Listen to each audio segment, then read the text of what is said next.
ஆலோசனையும் பலனையும் எனக்கு அருளக்கூடிய கொடுக்கக்கூடிய உம்முடைய அபிஷேகத்தினால என்னை நிரப்பி எப்படி ஒரு தாவீது அனைத்தையும் இழந்து போன எல்லாத்தையும் பெற்றுக்கொண்டது போல எங்களுடைய வாழ்க்கையில எங்களுடைய ஒருவேளை தொழிலையோ குடும்பத்திலேயோ பிள்ளைகள்லையோ ஊழியத்திலோ நம்ம எதெல்லாம் இழந்திருக்கோமோ அத்தனை எனக்கு தாங்கப்பான்னு கேட்டு அந்த ஆசீர்வாதத்தோடு அந்த இடத்த விட்டு என்ன செய்ய போறோம், கடந்து செல்ல போறோம். ஹல்லேலூயா.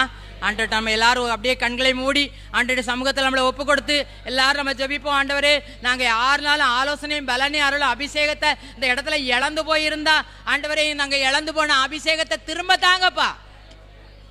உங்களுடைய அபிஷேகத்தினால எங்களை நிரப்புங்க. நாங்கள் எல்லாரும் இழந்து போன அபிஷேகத்தை திரும்ப பெற்றுக்கொள்ளணும். அதை நாங்கள் என்னெல்லாம் செய்யணுமோ எங்களுக்கு கற்றுத்தாங்க. உங்களுடைய வார்த்தைக்கு கீழ்ப்படியணும், ஆண்டோடைய வார்த்தைக்கு கீழ்ப்படியணும், ஆவியானவருக்கு கீழ்ப்படியணும், ஊழியர்களுக்கு கீழ்ப்படியணும், ஐக்கியத்தில் எங்களுக்கு கற்றுக் கொடுக்கிற உபதேசத்துக்கு நாங்கள் கீழ்ப்படியணும்ப்பா. அப்படி கீழ்ப்படியும் பொழுது ஆண்டவர் நம்மளை ஆசீர்வதி